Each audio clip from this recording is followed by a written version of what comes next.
be better than the rest. That's all society seems to be focusing on nowadays. But what happened to the encouragement and emphasis on learning and just truly enjoying life while it lasts that we were surrounded with during our youth? Just having fun and learning who we are as people has dramatically shifted to how we can be the most successful and make the most money in life. When I was younger, I was the average kindergartner, attending school, playing with my friends, and just honestly learning who I was as a person. One day, I went to music class, as I always did, when my teacher, Mrs. Seberg, brought out a violin, which immediately caught my eye.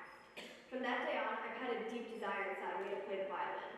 You know, it's funny to look back on it, but when I was younger, I'd always be that girl in the back of class, drawing little treble clefs on my paper, and even when I was at recess with my friends playing house, I would always say, I want to be the girl who plays the violin.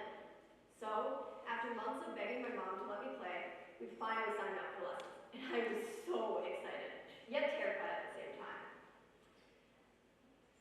I walked into my first lesson at age 5, and I never realized at that moment that I was starting a lifelong journey that I'm forever grateful for.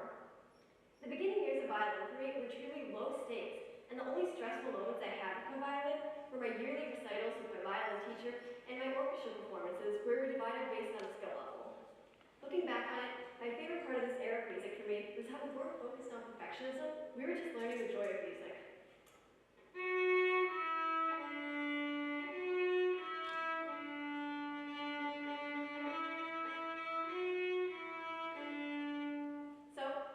Probably all know, that was Hopper's Buns, just a cute little showy piece that every beginner plays that emphasizes the true joy, innocence, and youth of beginning to play an instrument.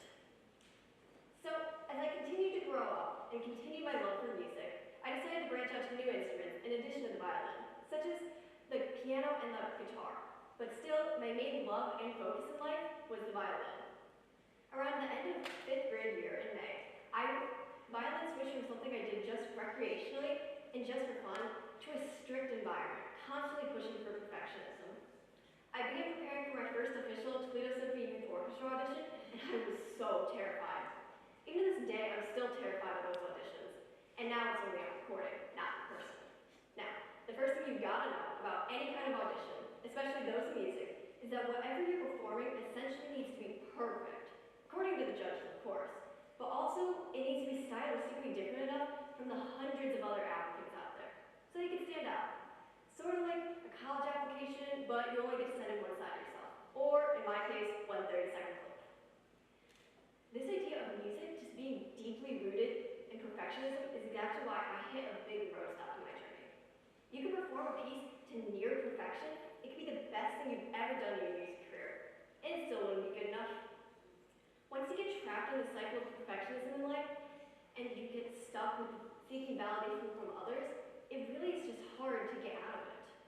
Around this time in my life, I began to become incredibly anxious as to how I amounted to others in music. Because for some reason, someone would be playing a harder piece than me, or someone would be better, and I would immediately want to beat them. Which, in hindsight, isn't the best, but I've learned from it. This idea of music just being deeply rooted in perfectionism really just set me back. Competition can be good for people, and it can even be a form of motivation, but it can also be harmful and taxing. And it can truly defer from someone's dreams, especially if you begin to compare your progress to those around you.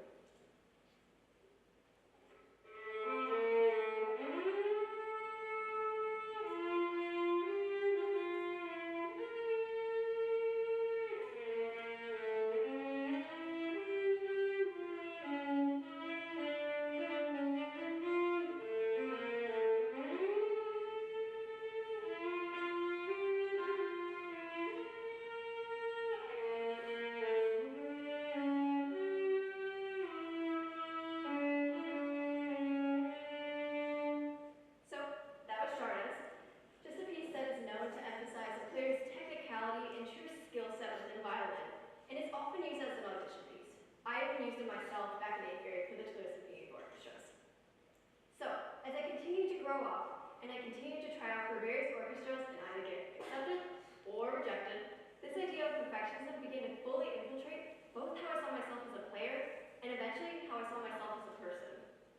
At the end of my freshman year, I decided I needed to put an end to this. And my new music teacher, Mrs. Celia Johnson, truly helped me on this journey to returning to the true reason I decided to play the violin.